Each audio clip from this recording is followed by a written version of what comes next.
this. We should be live now on the thing. I'm waiting to appear on my own YouTube channel and my own Instagram. Are we up? Yep, Facebook is up. We're going. Instagram is catching up. Right. I got you. Hi. Welcome to today's reading from the Magic of Terry Pratchett. I am just going to share my video to make sure on Facebook to make sure that everyone is watching it okay. And diddly-doo, share to my story, and share to a page I manage. This is riveting stuff. Please let me know that you are here. That's really important that you do that. Is anyone commenting? You got some Instagram comments. Hang on. Yay, we're here. Becca, hi. Amazing. Right. Cool. We have people. People on YouTube, people on Facebook. We are go. I'm just going to leave it a few minutes before I start the actual reading. But anyway, thank you. Welcome to the stream. Hooray! People are here. Welcome to the stream. My name is Mark Burrows. If you're not aware, I have recently written a biography of the author Terry Pratchett. I'm sure that's why you're all here. And that biography is out on July the 30th. And what's very exciting is this week I learned that it has been sent to print.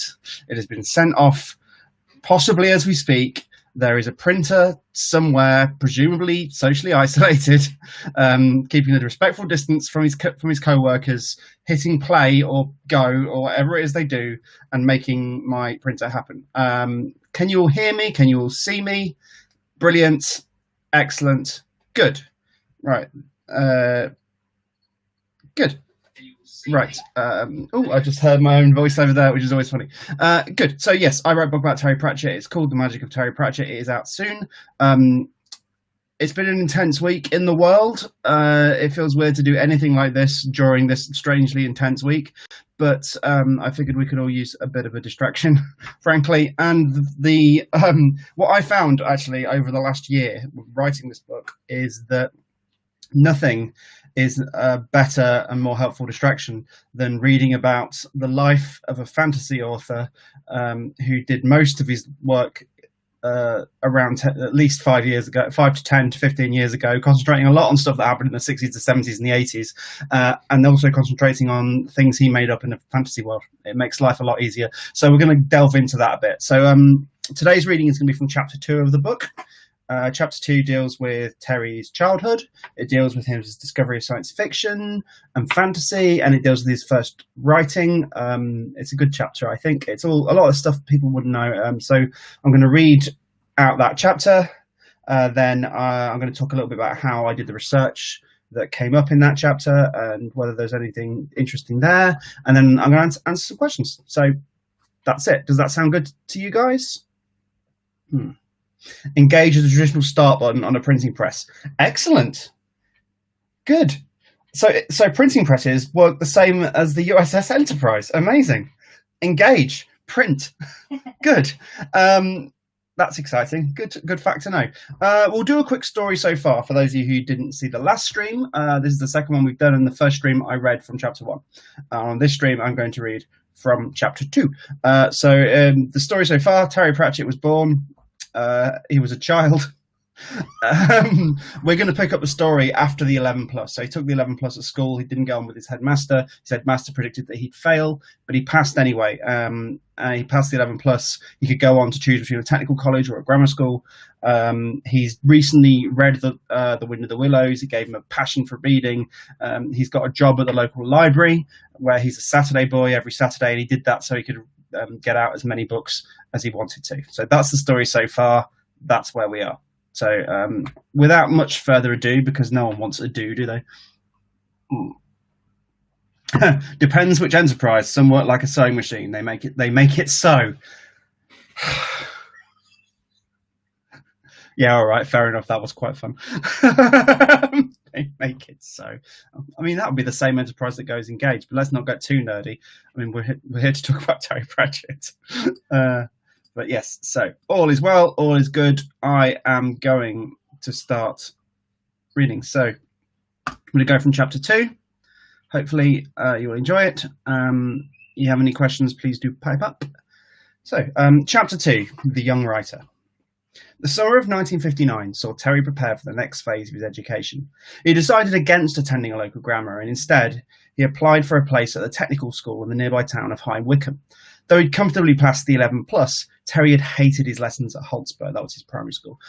He may have recently caught the reading bug and was enjoying learning about the world, but that was on his own terms. He had always been a practical-minded rather than academic child. He loved crafting and building with his father, and the two usually had a project on the go. He was also a skilled artist who could draw and paint and could have trained as a draftsman or a graphic designer.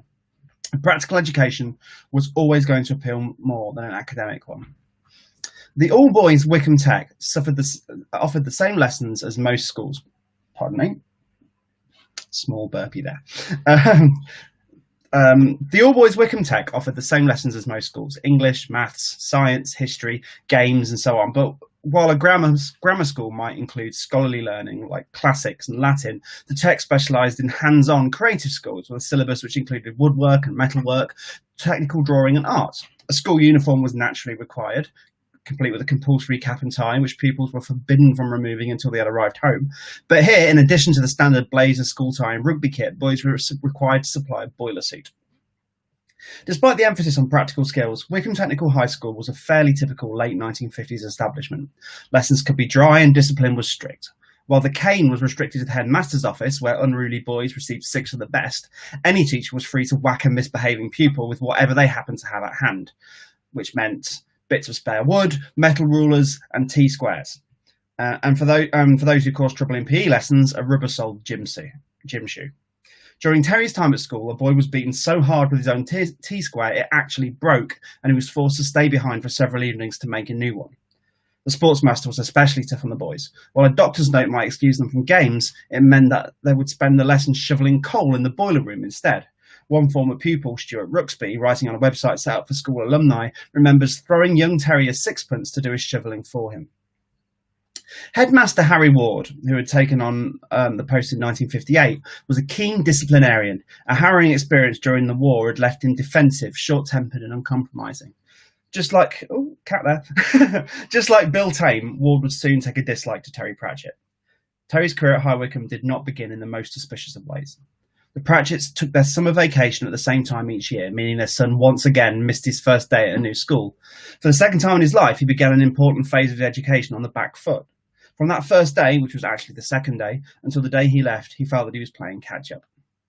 He established himself quickly as a mid-table kind of student. Too bright to be struggling at the top of the class and too disinterested to shine at the top. Too bright to be struggling at the bottom of the class and too disinterested to be shining at the top. He was, by his own admission, a weird kid and was seen as something of a troublemaker and a class clown. Quick with a smart reply, clever enough to be funny but not wise enough to know when to keep his mouth shut. It could make him occasionally annoying to be around. His character is clearly displayed on a display in a 1961 school photo. Terry sat cross-legged with the other shorter boys, cheerfully mugging for the camera. His sense of humour and twitchy inability to be quiet radiates from the image. There's a line in Pratchett's novel Men at Arms that says there's always one kid sat at the front of a school photo pulling a stupid face. He should know it was usually him.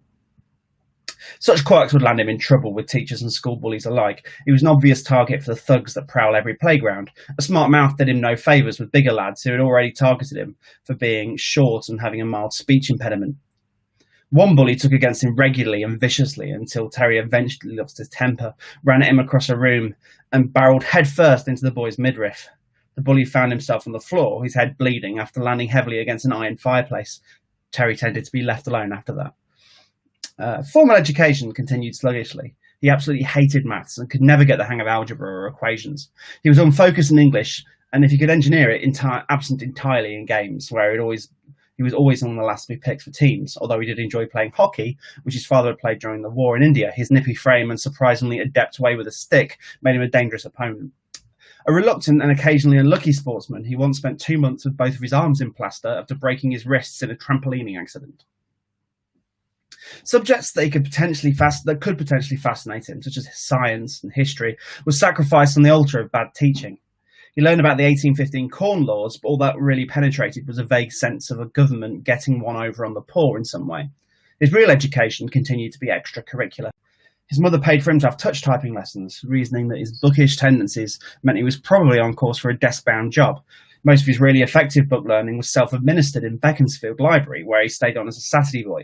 He buzzed through library books at a pace that would have surprised his English teachers. In those early years, he demolished the works of P.G. Wodehouse, Jules Verne, and Arthur Conan Doyle. Mark, please can you slow down? Sorry, I do actually speak very fast. Sorry. In those early years, he demolished the works of P.G. Wodehouse, Jules Verne, and Arthur Conan Doyle. At one point, he was simultaneously reading Henry Mayhew's London Labour and the London Poor, a series of Victorian articles about social reform, and Tove Janssen's Moomintroll children's series. One writer whose work Pratchett would come to love and later be gratefully influenced by was G.K. Chesterton, a favourite of his paternal grandmother. The 21st century has seen Chesterton's impact fading, and he's remembered mostly for the Father Brown series of novels, parable-filled tales of a Catholic priest with a sideline in solving crimes. In the years that followed the First World War, however, he was seen as an intellectual heavyweight, and also a literal one. At his peak, he weighed upwards of 20 stone. P.G. Wodehouse once described a sudden noise as a sound like G.K. Chesterton falling on a sheet of tin. He was a known wit and essayist, famous for his numerous columns, poems, and novels. Chesterton had lived in Beaconsfield in the years before his death in 1936, and was much celebrated in the area. Granny Pratchett, as Terry called his grandmother, even lived on Chesterton Green, and remembered seeing the great author strolling around the town, a large man with a high-pitched voice. Terry's love affair with Chesterton began with Granny Pratchett's copies of The Napoleon of Notting Hill and The Man Who Was Thursday. He would tell Interzone magazine in 1991 that the two novels contained some of the most emotive plotting of the era, while in 2014, in an interview with the New York Times, he would nominate the latter as a book that should be read by every president and prime minister. Before long, he was racing through every Chesterton in the library. He was the first creative figure to turn Pratchett from an admirer into what we now think of as a fan. His influence cannot be overstated. Terry got his taste for pithy one-liners and satirical asides from Chesterton, and the Beaconsfield connection showed him that although authors might be extraordinary people, they walked among us in ordinary towns. He was particularly impressed when his grandmother told him of a London-bound express train that was once held back at Beaconsfield station so that Chesterton could file his latest piece for the Strand magazine. Terry was astonished that a writer could wield so much respect and influence. Most importantly, Chesterton taught Pratchett about the power, the durability, and the importance of fantasy. Is there a comment in one of the books about a large man with a high voice as large? No, Teresa, you're thinking of a bit in Masquerade, talking about Signor Henry, I think it's Bellaschina, something like that, the opera singer in Masquerade, who walks lightly on his feet as large men often do. But I can see where you're coming from with that comment. But yeah, close. So where are we? Pratchett's fantasy. Pratchett's interest in the fantastical side of literature actually predates his discovery of The Wind in the Willows and the glut of reading he inspired. His first taste of the life fantastic came at 9 years old when a boy he met on holiday loaned him a Superman comic. Within a few days, he was running faster than a speeding deck chair and leaping tall sandcastles with a single bound. A red towel tucked into his collar of his shirt and his underwear on the wrong side of his trousers.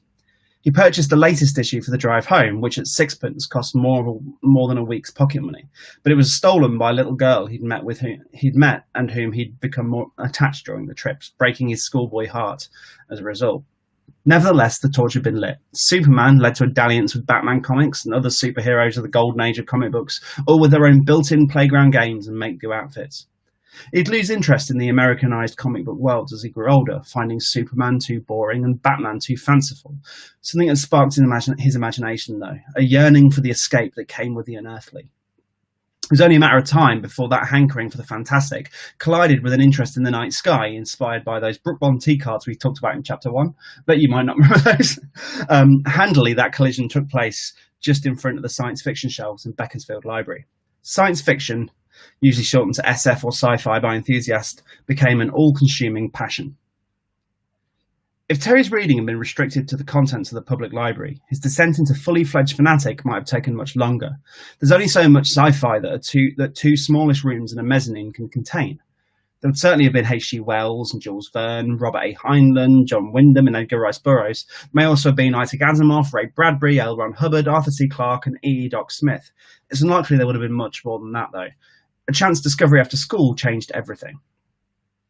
Terry happened upon an obtrusive shed on a wartime bomb site in the Frogmore area of High Wycombe. The sign above the door said, "The Little Library." Never one to pass up a chance for a new book, he went in to investigate.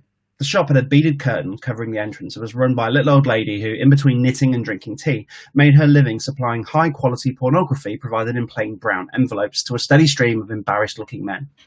In order to maintain a veneer of respectability, and so its owner could rightfully claim to run a bookshop as opposed to being a mere peddler of smut, the little library also bought and sold a large selection of British and American science fiction, much of it sourced from the US airbase situated near the town.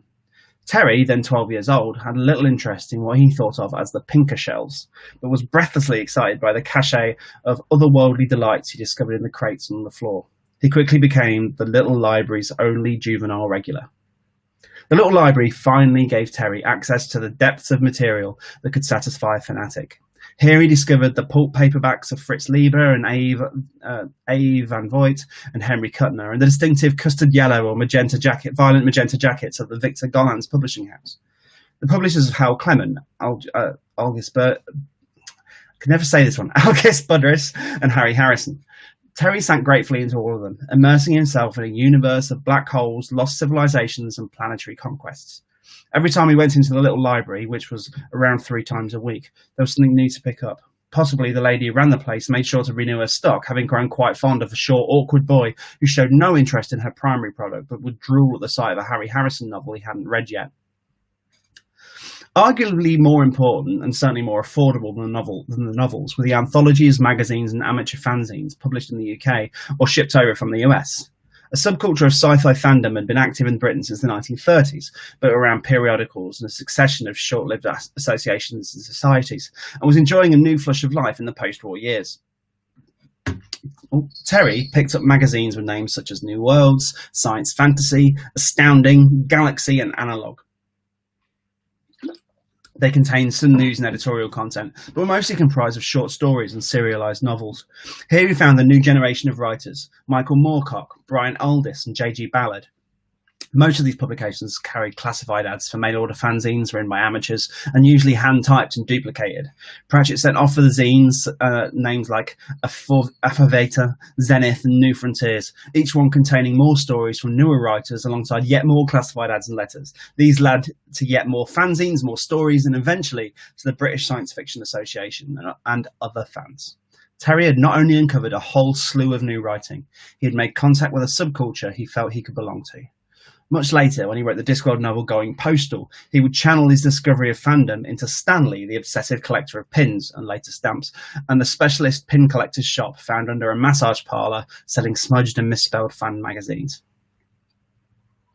Terry was not restricted exclusively to space adventures obtained from a pawn shop. His father told him about a second-hand bookshop in the nearby village of Penn. There he found a treasure trove of material that would regularly attempt the perilous cycle home with an overstuffed carrier bag full of books dangling from each handlebar. The sci-fi sections were decent enough, but they were outshone by a collection of humorous writing, which Terry, already primed by Chesterton and Dickens, absolutely devoured. One of his prize finds was several bound volumes of Punch, the satirical magazine founded by Henry Mayhew in the 1840s.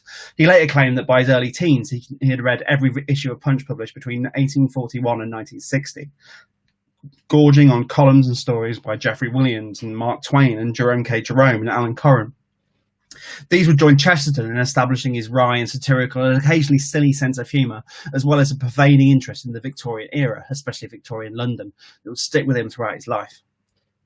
At school, Terry was, by all accounts, not least his own, an unremarkable pupil.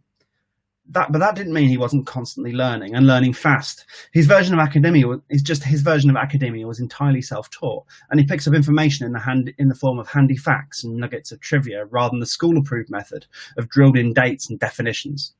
Every book he read contributed to his education, either by adding to the sum total of his knowledge or by honing his taste and interest. Though he wasn't always conscious of it, his reading was also helping him to develop a creative voice, which once unleashed would be impossible to contain.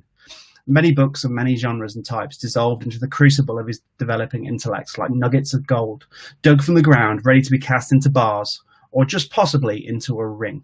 For there was one book, well, technically 3 books, that for a while at least would rule them all. Terry had heard of J.R.R. Tolkien's Lord of the Rings, of course. By 1961, it was already a publishing sensation.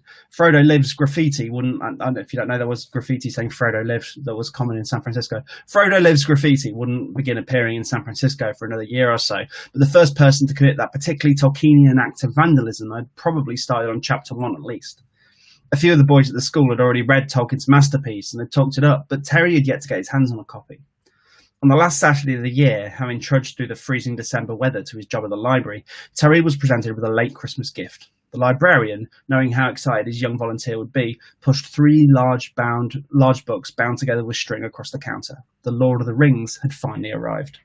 The following day would be New Year's Eve, and Terry was now 13, and he would spend the last night of the year babysitting for some friends of the family. He decided to save his latest price of the evening when the adults had left for whatever party or pub in which they'd see in 1962, and the children had gone to bed.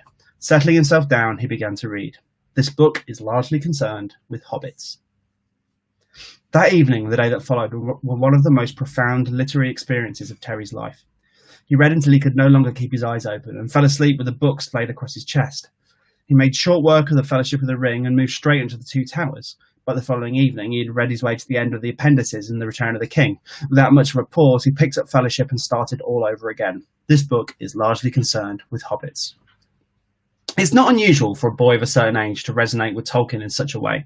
It's an experience common to anyone who stumbles into fantasy as adolescent, and there are numerous faults. It's an evocative and engrossing book. As a professor of Anglo-Saxon who had spent his own adolescence reading ancient languages and mythology, Tolkien, a man who found Shakespeare a little modern for his taste, was channeling the very earliest literature. He distilled that experience into his own work, and his book effortlessly connected to a tree of storytelling stretching back 1,000 years. It gives The Lord of the Rings a mythic weight that feels beguiling and impressive, especially to someone who hadn't been exposed to that sort of epic fantasy before. Discovering The Lord of the Rings, like discovering extreme music, religious fundamentalism, and sex, will always impact most profoundly on an impressionable teenager. Terry had read some fantasy before, but, well, The Lord of the Rings is not just some fantasy. In many ways, it's the fantasy. The Lord of the Rings is, to the genre of fantasy, what the Beatles is to pop music, a gear shift into culture, a year zero. For Pratchett, it was a revelation in much the same way The Wind in the Willows had been a few years earlier. He felt an immediate relationship with Tolkien's world. The dark woods and idyllic landscapes of Middle-earth felt familiar to a boy who had grown up in the Chiltern Hills, unsurprising since the Hobbit's homeland of the Shire was inspired by the West Midlands countryside of Tolkien's own childhood, less than 80 miles away. Time in immersive terms. That evening, the trees of Fangorn began at the edge of the living room carpet, and the light in the room took on the dappled greenish feel of a forest canopy. Terry quickly became a Tolkien fanatic, the kind who would happily spend classes dreamily drawing dwarf runes and writing snatches of Elvish in his exercise book. As late as 2014, he still said Tolkien was his favourite fantasy author ever, and for most of his life he would reread The Lord of the Rings every year in the springtime. In 1967, at the age of 19, he even wrote to the great man to thank him for his latest novella, Smith of Wootton Major, a curious parable-cum-fairy story which the notoriously deadline-averse Tolkien had written when he was supposed to be working on revisions to The Lord of the Rings for his American publishers. It stands out among the author's usually quite impersonal work. Tolkien, then 75, described it as an old man's story, filled with the presage of bereavement. Despite being much younger, Terry felt a connection with the tale, akin to that he had experienced reading The Lord of the Rings for the first time. Professor Tolkien was overjoyed to receive the letter and replied within days, saying it was the first correspondence he'd ever had about that particular work, and that Terry evidently feels about the story very much as I do myself. I can hardly say more. Terry was developing an unstoppable thirst for heroic fantasy that matched his enthusiasm for space adventures. It would be years before he could resist any book with a dragon on the cover. He bought all 7 of C.S. Lewis's Narnia novels in one go, racing through them one after another. He found them rather dry and preachy, and went on to immerse himself in E.R. Edison's Zimayam Veer. I've never been able to pronounce that either because it's always just in my head. Zimayam Veer books, John Ruskin's The King of the Golden River, the title of which would lend itself to a Discworld character many years later, and the works of George MacDonald, L. Frank Baum, and H.P. Lovecraft. among dozens of other fantasy authors of the Victorian era and the early 20th century. It was this love of sword and sorcery that led him to research ancient history and mythology. Ultimately, he was just looking for more stories about swords and armies and kings. The better ones even had magic. All of this stimulated his imagination and furthered his education far more than his actual lessons, which he continued to find dull and unrewarding. In September of 1963, he even ranted about his school's decision in the final life, by which he meant via the letter pages of Vector, the official magazine of the British Science Fiction Association, signing his letter, Master Terry Pratchett, which at the time struck the editor, Roger Payton, as somewhat archaic. Excuse me. It was perhaps inevitable that a boy so obsessed with reading otherworldly stories would eventually try his hand at writing them. One of his first pieces of creative writing was an ahead-of-its-time mashup between the worlds of Tolkien's Middle-earth and Jane Austen's Pride and Prejudice, which saw hapless Mr. Collins' rectory attacked. Catherine de Bourgh had to say on the matter. According to Pratchett, it was passed around class and was a hit with the other boys, desperately in need of something to liven up Austen's delicate, stuffy version of England. That particular work has long been lost, but thankfully, due to exposure. Indeed, at the time of writing, half a century later, 3 of them are still available in print. Janet Campbell-Dick was High Wycombe Tech's only female teacher, and usually oversaw technical drawing and art. However, in 1962, the English staff in Terry's form. She was astonished to find there was no standard syllabus and was told to choose a book for the class to study based on how many copies were in the store cupboard. Campbell-Dick was having none of it, picking work on merit and teaching it with a fiery passion. A particular favourite was traditional Scottish poetry, such as the ballad St Patrick Spens, which she would recount, lapsing into her native Scots accent. Her husband believes that some of the flavour of her recitations lives on in Pratchett's Scots-influenced characters, the Knack MacFeagle. Mrs. C.D. became one of the school's most popular teachers and one of the few that would bring their subject to life, always emphasising the emotional expression to be found in art of all kinds. It was Campbell-Dick who set the task of writing a short story as a homework assignment. Terry submitted a piece called Business Rivals, a sharp tale about an advertising executive asked by the devil to improve Hell's reputation and get more visitors through the door. Mrs. Campbell-Dick was impressed and awarded the story 20 marks out of a possible 20, selecting it to be typed up for the school magazine. Technical Signet. That's the name of the school magazine, sorry. Business Rivals was a hit with the other kids, though it further lowered Pratchett's standing in the eyes of Harry Ward, the headmaster, who, side note, by the way, is the inspiration for Evil Harry Dread from The Last Hero. There you go. Factoid, that's not in the story. In the eyes of Harry Ward, the headmaster, who objected to its subversion in an assembly, giving effective marketing possible and causing a hitherto unknown rush on the school magazine. The success of Business Rivals had a galvanizing effect on the young Terry, confirming thoughts he'd been having privately. He could write. He was good at writing. He wrote several more stories for Technical Signet, though Business Rivals remains the strongest, and experimented with different styles and genres. Of the surviving ones, Look for the Little, the title, revisits the character of Crucible from Business Rivals, a curious first-person account of the landing of a dragon on London's War Office, which is not either an on-the-nose parody of or else a straight homage to Arthur Conan Doyle's Sherlock Holmes stories, or possibly a rip-off. Same issue is the tale of a man of curious stories, only to find himself the subject of one. Solution is a short mystery about a crashing plane, while The Picture is an even shorter musing on madness and art. Many have twists in the final sentence, which, if we're honest, betray an author a little too pleased with his own cleverness, a trait not uncommon in bright teenagers. Still, the 5 stories are more than promising, especially considering Terry was 13 and 14 when they were written. In fact, 3 of them, Business Rivals, Picture form in A Blink of the Screen, which is a 2012 collection of Terry's short stories. Here is a young writer playing with form and ideas as he tries to land on a style that suits him. Arguably, it would be another 20 years before he really found it. Emboldened by his success, Terry rewrote and expanded Business Rivals, brushing up the prose and imagery, though not adding a great deal to the plot itself. He retitled the story The Hades Business and persuaded his aunt to type it up for him before taking a remarkably precocious step for a 14-year-old, submitting it for publication. A meant he knew exactly where the story should be sent. Ted Carnell was the editor of both New Worlds and Science Fantasy, two periodicals of which Terry was a regular reader. Both were produced by Nova Publications, a company set up by sci-fi fans of which Carnell was a board member, and whose address was included in each issue. For Terry, it was an obvious target. Carnell was impressed with the piece to include it in the August 1963 issue of Science Fantasy, writing in his editorial that the Hades business was not a perfectly written story by any means, but that for a 14-year-old, it is outstanding. Going on to say that it was better than 75% of submissions he usually received.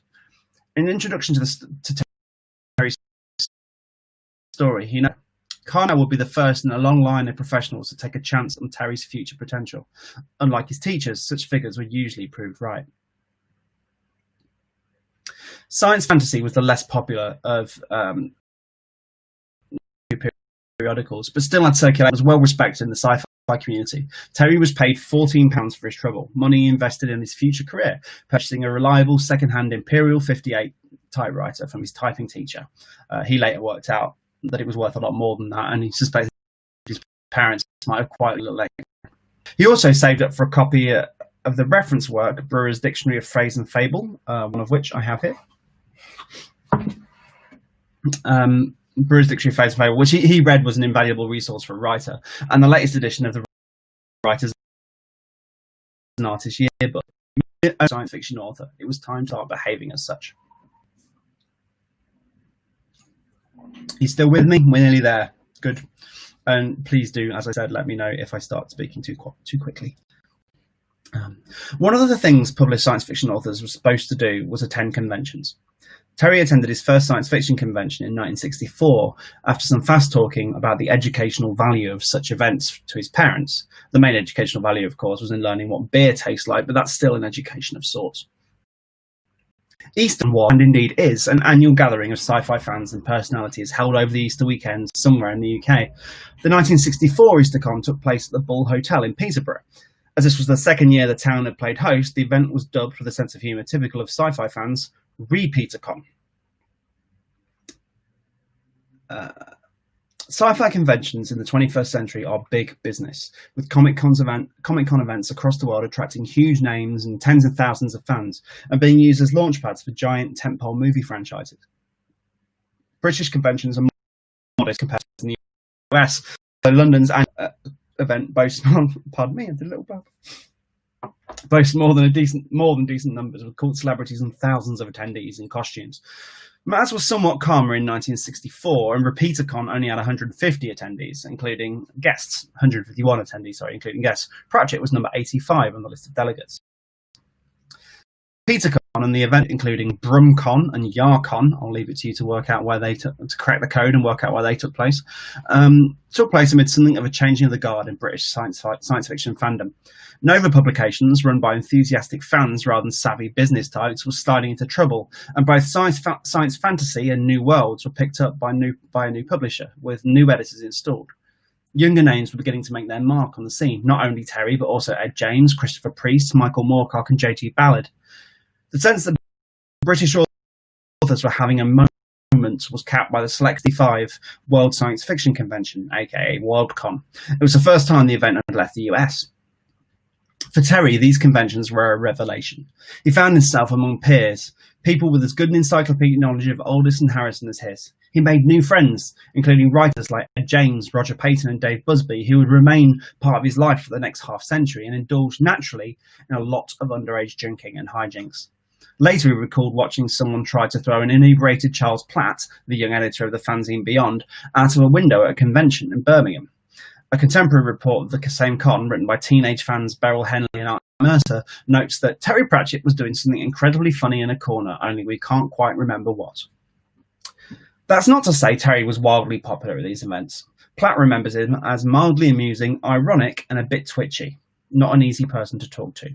This chimes with the view we have of him at school, overcompensating for his shyness with his sense of humour in a way that would grate occasionally. Even amongst this nerdiest of crowds, Terry was something of an outsider and held himself apart from all of the petty squabbles and schisms that are par for the course in dedicated fan communities.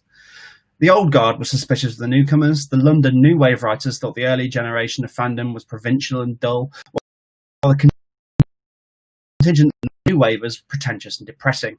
The Londoners, meanwhile, considered their cousins in the north to be oafish and uncultured and referred to the 1965 Birmingham Eastercon, Brumcon, as BumCon. This might account for why someone attempted to throw London a plant. Terry Pratchett was completely outside of this foolishness, says Platt. He just enjoyed reading books and seemed mildly amused by the bad blood in our microcosm. I think ironic detachment was his default state. Yet Terry accumulated a certain amount of notoriety, if not necessarily respect, at these events. The Hades business had been widely noted in the sci-fi community, partly because it was a decent and original work, but also because Terry had managed to land a published story in one of the genre's holy tomes at such a young age. He even started to worry that he peaked too early, displaying that mixture of cockiness and self-doubt unique to creative teenagers. His presence at Brumcon, you're thinking of it as Bumcon now, aren't you? In 1965, was even advertised in an edition of the long-running sci-fi newsletter Skyrack, alongside Big Hitter's by the 19th, he was being invited to sit on new writers' panels, which, according to conventional rumour, also included Harry Harrison under a pseudonym. All of this played into his self-image. He was an author, a writer. It was becoming part of his identity. Christopher Priest, who would go on to great claims multi-award prestige, would ultimately write Terry's obituary for The Guardian. He remembers encountering him in London the following year and seeing both his awkwardness and his growing credibility firsthand. This is quoting from an email I got from Christopher Priest. An American editor called Judith Morell visited London. She was on a mission to discover and understand the new wave of science fiction, which she in some terrible way associated with swinging London. She was utterly wrong about that, and the anthology she eventually published was something to cringe about. But she was a pleasant woman, and she started making contact with many young writers then working. I was one of them, and Terry was another. One evening we met Judy for a meal and then a general conversation back at her rented apartment. Terry had brought along a friend who had published one story. He and this friend sat side by side, chirping like sparrows, an endless stream of silly puns and jokes, completely inoffensive. And Judy obviously found them charming and amusing, but for me it was a waste of time. I was dead serious about writing. We were all still very young. That was Christopher Priest. Terry's most significant encounters had come a year. Terry's most significant encounters had come a year earlier at the 1965 London Worldcon. Firstly, he had found himself chatting to American author James Blish about the quality of English breakfasts. He was thrilled. The giants of science fiction didn't just walk among the ordinary folk like G.K. Chesterton had. They'd stomped about complaining to you about the absence of waffles as if you were their equal. This point was hammered home thanks to a chance encounter with British science fiction legend Arthur C. Clarke in the lavatories. Terry would tell this story many times throughout his career. In some versions, Clarke was at the urinals. In others, he was grunting in a cubicle. Either way, Terry was able to show what he previously thought was an icon. We can only hope that Clarke washed his hands first. Worldcon took place a few weeks later, before Terry was due to return to school after his summer break, having achieved a respectable 5 O-levels. His plan was to stay at Wickham Tech for the next phase of his education, and he applied to study English, History and Art A-level. The Terry Pratchett that returned to High Wycombe that year, however, was not the same one who had sat his exams the previous term. This Terry Pratchett had walked with giants, and though he would drop out of active convention-going fandom over the next few years as study, work and girls soaked up his time, he was beginning to realise that he could have a place somewhere in some way among such titans himself. And that is the end of chapter 2. Thank you for listening. Oh. It's my wife cheering in the background. Someone's go. Thank you. I hope you enjoyed that. Sorry, just looking at the comments. Somebody says, "Are we spirits in a human body?" Yes, we are. That is the definition. We are ghosts. Ghosts meet skeletons through the cosmos. Hi, Mark. Hope you and your family and friends are well and fine. I think they are. Thank you, Nathan. Thanks for asking. And wash hands, wash hands, wash hands. I think that's the clapping emoji, and it's just the way it says it's saying it. Thank you. So that is that was chapter 2. I thought I'd talk a little bit about how I came up with a lot of that stuff. It's a bit gloomy in here now, isn't it? I'm going to turn a light on. Hang on. Ooh, that's a little bit better. Yes, I've got a ring light. What of it? Flesh bags. Yes, I know. So I thought I'd talk to you a little bit about how some of that chapter came into being, the research that I needed to do to find it. Now, the school stuff partly came from various interviews Terry gave about his past. Oh, hi, Mark. Did Sir Terry's wife and daughter participate in your book? Hi, Gail. No, they didn't. I did ask Rihanna. I mean, I didn't really want to bother Lynn at all because, you know, she was very famously not particularly interested in talking to the media. There's very few even pictures of her available. So I didn't approach her. I did approach Rihanna, but she never got back to me. The Pratchett estate is aware of what we're doing. I actually sent the book to them so they could read it, and their lawyers approved it just to check they weren't going to sue me over it. It's an unofficial biography, and they were very keen that I stressed that. But the estates aren't like stopping me doing it. I heard that when they read it, attitudes softened a little bit, but unfortunately, Rihanna and Lynn weren't involved. Partly that's also because Rob Wilkins, Terry's assistant, has his own book coming out at some point, which is going to be the official history. So a lot of people kind of involved in the sort of tight inner circle of Terry's friends and stuff declined to take part. But I talked to a lot of other people. I talked to a lot of people who knew Terry at school, who'd worked with him in the 60s and 70s and 80s, who knew him through the sci-fi convention circuit, some friends, people who'd worked with him in publishing, that sort of thing. So there's still plenty of sort of first-hand information of people that knew him in the book. And also Rihanna and people like Stephen Briggs and Rob and Bernard Pearson, they'd all spoken a lot about Terry over the years. There was a lot of interviews and stuff for them that I could gather. So yeah, hope that answers your question. We'll do some more Q&A in a bit. But yeah, the school stuff mostly came from interviews Terry gave over the years. There's a lot in A Slip of the Keyboard, which is the collection of his essays and articles, particularly a lecture he gave to Trinity College Dublin, where he was an official professor. Oh, there's the door. That'll be Hermes. I'm not sure what happened there. You okay? So yeah, so Terry was the source of the skeleton of that, but I dug a lot deeper into it. I found a website dedicated to people who went to the same school, who went to High Wycombe Technical College, and there are a lot of essays and articles that people have written on that website. So that's how I got stuff about what it was like to be at the school. I really wanted to get there's a thing throughout the whole book where I really didn't just want to tell you the facts. I really wanted to get a sense of what the place was like, you know, what it looked like, how it smelt, you know, how were people treated. So so there's a lot of the kind of atmosphere came from those first-hand accounts. I also found Terry's school photo from there, which is included in the book, where you can see that photo of him sat cross-legged at the front of the class, pulling a face for the camera. It is absolutely adorable. So yeah, a lot of that stuff came from there. I also visited the location. I went and hung around. So yeah, and I went to see Beaconsfield Library as well. Because it was really important I was going to describe it. So when I describe it as 2 rooms and a mezzanine, that is literally what the library looks like, because I really wanted to be able to have that kind of accurate descriptions and that feel. So that's where that stuff came from. The sci-fi stuff was a bit more interesting.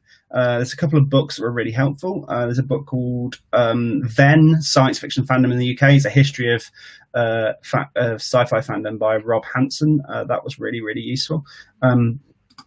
Crucially though, and this is my absolute favorite thing, this is the treasure, is I managed to get hold of this, which hopefully this is the right way around, which is the issue of Science Fantasy magazine from 1963 that Terry was published in.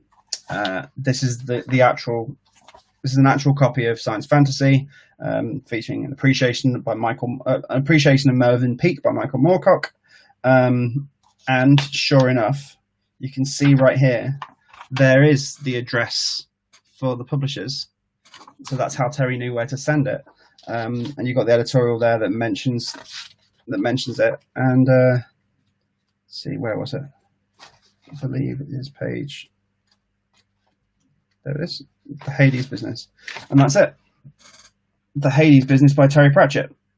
From this book is 57 years old now, which is pretty astonishing. And that was this is the story that he got published. So I'll read you the introduction that Ted Carnell, the editor, wrote. While we often receive material from would-be young writers, we seldom find a story from one of them which merits publication. Remembering, however, that writers like Ray Bradbury, sorry, apologies to Ray Bradbury there, I've dishonoured Ray Bradbury, God. I'd set fire to this book for that. That's a Fahrenheit. Never mind. Writers like Ray Bradbury and our own John Brunner first broke into print at the age of 17. We're always on the lookout, hence Terry Pratchett this month, who is even younger and shows great promise for the future. Whatever happened to him, eh? So yeah, that's one of my prized possessions, which I nearly lost. I was terrified because it got sent to my house, and the Royal Mail said it had arrived, and it hadn't arrived. It had been sent to the wrong house, but luckily the guy didn't know how much it was worth and popped it round for me. So that was nice. I also got a hold of this. This is Brewer's Dictionary of Phrase and Fable, and it is what it is. Terry should have this, and he referred to it for his entire life. He referred to himself as a brewer's boy. He later wrote the introduction for a later edition of this. But basically, it's like a dictionary. It's a cross between a dictionary and an encyclopedia. It's lots of phrases and cliches and curious words and their history and where they came from. Like Daddy Longlegs, a crane fly applied also to long-legged spiders called harvestmen. Okay. Or Cynic, the ancient school of Greek philosophers known as the Cynics or Cynics, was founded by Antisthenes and made famous by his pupil Diogenes. They were ostensibly contemporaries and blah blah blah. So a bit of Greek myth in there. It genuinely is a really good tool for a creative writer. You can just open it on a random page, read something, and that's what Terry used to do, and it'd spark conversation. The sci-fi stuff though was really interesting because sci-fi nerds, even if there were sci-fi nerds in the 60s, they tend to be sci-fi nerds still now. So loads of that stuff from the 60s is still around, preserved. You can find it. So I found online. I mean, you have to dig really deeply, but I found online, for example, the convention program for RepeaterCon, Terry's first convention in 1964. I found that and you can see what happened there. You can actually look at and then you can, at the back there is the list of attendees in order of when they bought their ticket, and sure enough, number 86, or I think it was, Terry Pratchett. And you can find there's a few websites that actually have archives of these old convention programs. So I was able to find the ones that Terry went to. I was able to find the ones where he appeared on panels, and I could find who else he was around with. And then I tried to contact them. Roger Payton was Roger Payton was really who edited Vector, the British Sci-Fi Association magazine. Was really helpful in suggesting people I could contact. He's still about, and he knew Terry for years. So I ended up contacting a few people I'd found that were mentioned. So Charles Platt was one of them. He's written bits and bobs over the years. He knew Terry as a teenager. Lives in America now. He writes about electronics. He replied, sent me some information that was really useful. Chris Priest got back to me, which I was really pleased about, because obviously he's a pretty big name. He had some really good details, all that stuff about meeting Terry with another kid and an American writer to talk about sci-fi for a dinner party in the 60s. Like, I'd never have got that from anyone else. So that stuff was really, really good. And then there's other details like the Arthur C. Clarke stuff. Terry told that story hundreds of times. It says a lot about Terry Pratchett, though, that there's the bit that it's a bit inconsistent. Sometimes he told the story about how he could, like, if you watch the documentary Terry Pratchett Back in Black, the docudrama, he describes it as Arthur C. Clarke was in the toilet having a poo. In other interviews, he said he was at the urinal. So we don't know which is true. Terry did tend to polish his anecdotes to make them a little bit nicer, a little bit more narratively satisfying. So, but yeah, that's where most of the research came from. bit here, bit there, bit of first-hand stuff, bit of deep archive research. And yeah, that's that. So yeah, I hope you found that interesting. I hope you enjoyed it. The book is out in a month, 2 months, sorry, and there's plenty more of that. I'll probably do chapter 3 in a month's time, just to queue it up. Chapter, get hold of it? And you can get hold of it at askmeaboutterrypratchett.com. You can pre-order the book, askmeaboutterrypratchett.com, and there's still some special editions and stuff available. So, shall we do some Q&A? Is there anything you want to know? I've got a question here already by Jim Brothers, who's on Periscope. As a kid, were you good or bad at reading? Good question.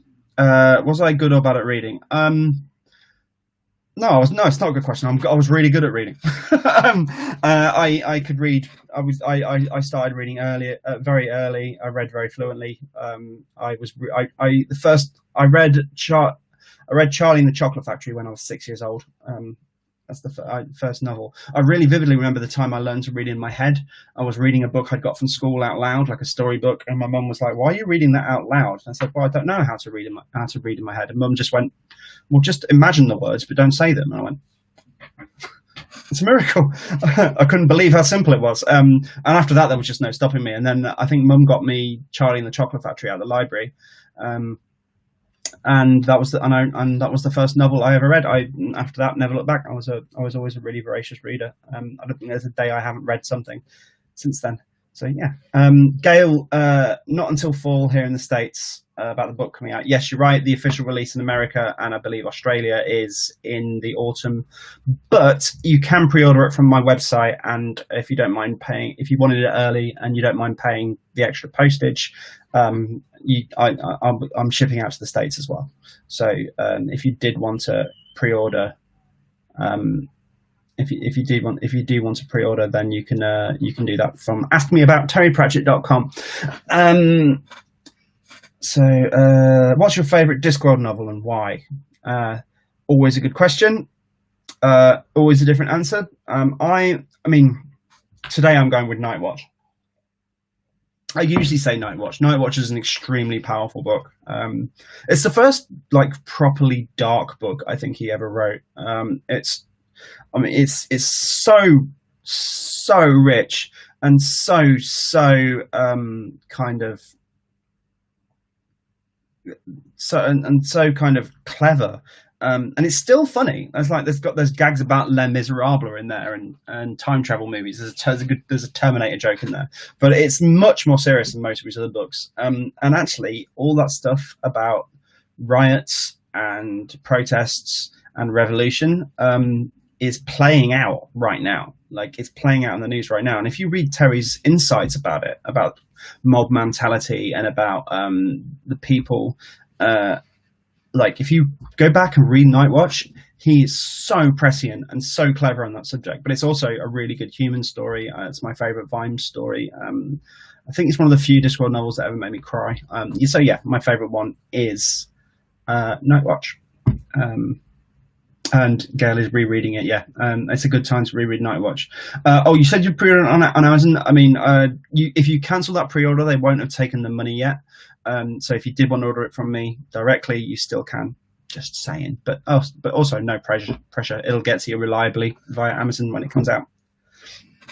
You do the job that's in front of you. Yeah, that's a quote from Nightwatch.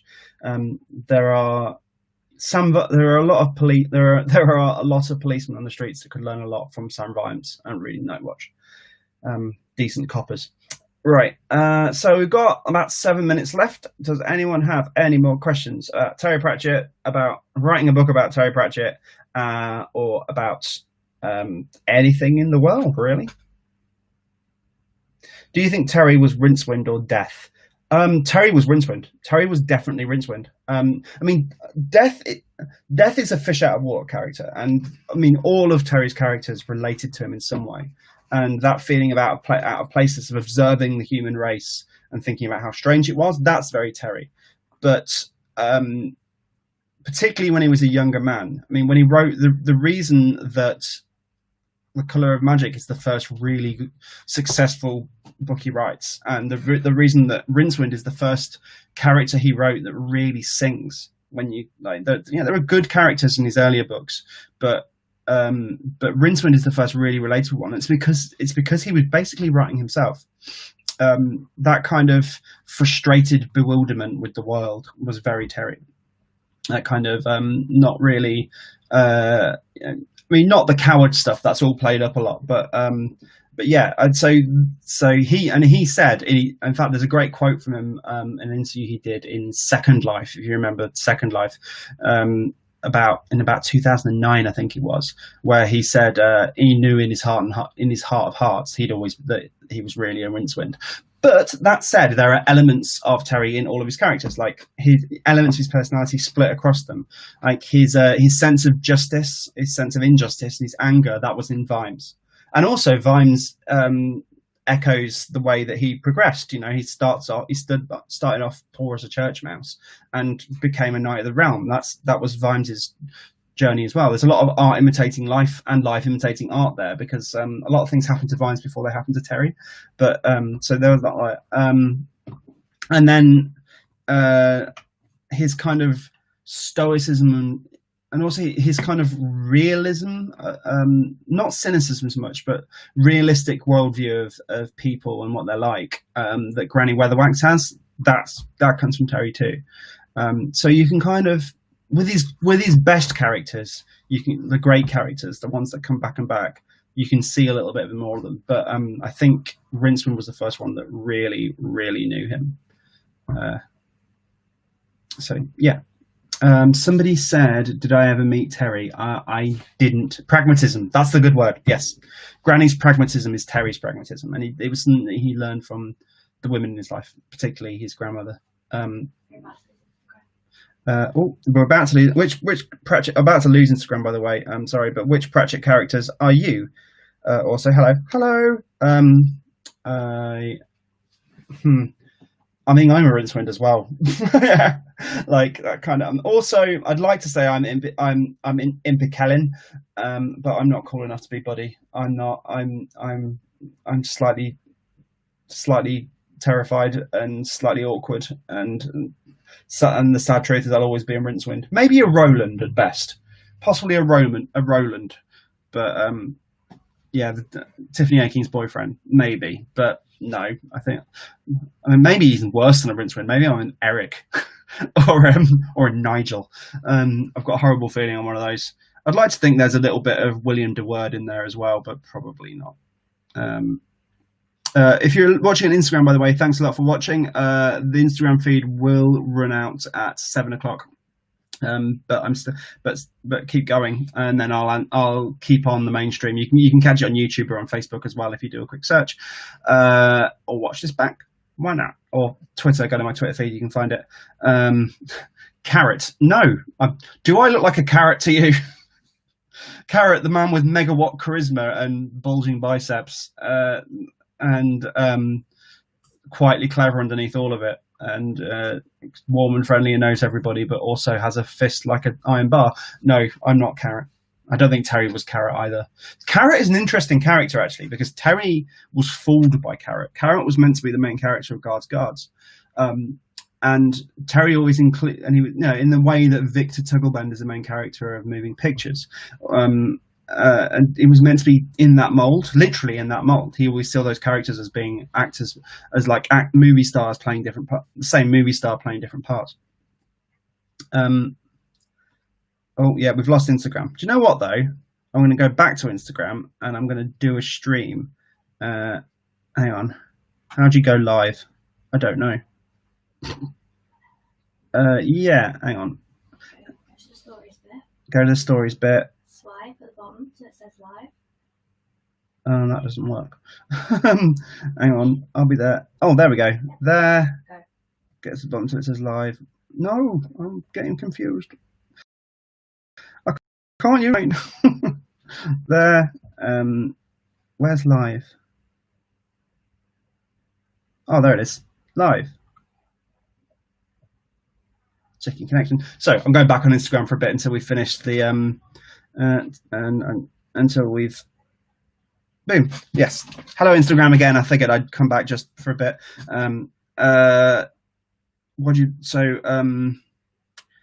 yeah, Carrot was never meant. Carrot was meant to be the main character of God's Guards, and that storyline, that was the kind of hidden in plain sight of Carrot being king storyline was there for a few books, but Terry tripped himself up by inventing Vimes, and Vimes became the main character of Guards and became probably the best character he wrote. So like Carrot's charisma is so strong that it even fools Terry. So that was interesting. What did I think of the movie adaptations? I think they're good. I think the Going Postal one is really good. I think that really gets the heart of Going Postal. I think the cast is absolutely brilliant in that. And I think Hogfather is pretty good. Everyone's pretty well cast. Everyone, it's got something at the heart of the story. I wasn't sold on The Colour of Magic. Partly because of the faults are like The Colour of Magic, I think as a book, like if you read it now having never read any fantasy, if The Colour of Magic came out now, it would feel quite dated, and I think those failing, whereas later Discworld novels don't really have that problem, but I think the failings of that miniseries came from the book. Also, David Jason is the wrong person to play Rincewind. I never got David Jason's Rincewind, particularly because Rincewind was based on Rodney Trotter. Like, one of the inspirations from the character of Rincewind was Rodney Trotter. So, if anything, David Jason is the wrong Trotter brother to play Rincewind. Also, he should be substantially younger, but David Jason is a really big Discworld fan, and they knew that would work. So, I'm quite excited about the upcoming stuff, though. I mean, the Watch series is very controversial in Discworld fandom. That's upcoming. People were appalled about the casting decisions and some of the directions. I'm gonna wait and see. I'm not gonna there are some casting decisions I actually really like. The woman playing Lord Vetinari, I don't mind that Vetinari is a woman at all. I actually think that's a really interesting choice. I think Vetinari is quite a sort of agendered character. You can be a woman, it makes no difference to the story. And I think Anna Chancellor, isn't it? I think she'll do a really, really good job. And I think Ian Glenn as Vimes, that's pretty good. But there's other decisions they've made. Like, I think the treatment of Lady Sybil seems to be awful. Like, they've basically ripped that character out and gave a different character the same name. So we'll see. But I'm not one of those people who is dismissing it. Good Omens, of course. Good Omens. I loved Good Omens. Yes, I thought Good Omens Good Omens was the best version of Good Omens you could make if you were being faithful to the book. I think there are other people, like Terry Gilliam's version of Good Omens, apparently lost loads of the book. It was going to be really different. That script is around somewhere. I don't think anyone has seen it, but I thought if you're sticking, I know Neil Gaiman wanted to really stick to the book as closely as possible, out of respect for Terry. He didn't want to change anything, and so I think there were decisions he probably would have made if he hadn't made that decision. But I thought Good Omens was wonderful. I think everyone in it was great. Perfect cast. Perfect cast. It's a shame we'd never see the version they were making in the 90s that nearly got made. It got this close to being made. That was going to be Terry Gilliam directing and they cast, and the cast was already in place. Johnny Depp was going to play Aziraphale, and Johnny Depp was going to play Crowley, and Robin Williams was going to play Aziraphale, and Kirsten Dunst was going to play Anathema, which is absolutely brilliant. That's a really good cast. So it's a shame we'll never see that, because I think Terry Gilliam would have done something really interesting with it.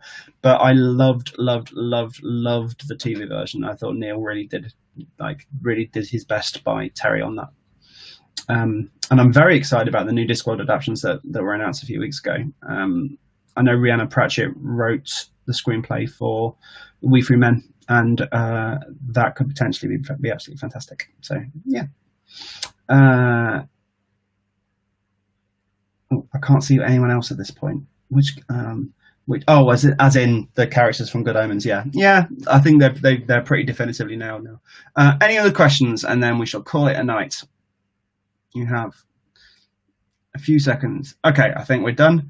Ladies and gentlemen, you have been brilliant. Thank you so much for this. You can pre-order the book now. AskMeAboutTerryPratchett.com. It's weird that having written a book, I now have to get people to actually read it, but I would really appreciate that, because it really helps to buy it from me directly rather than Amazon. And this has been wonderful, and thank you so much for participating.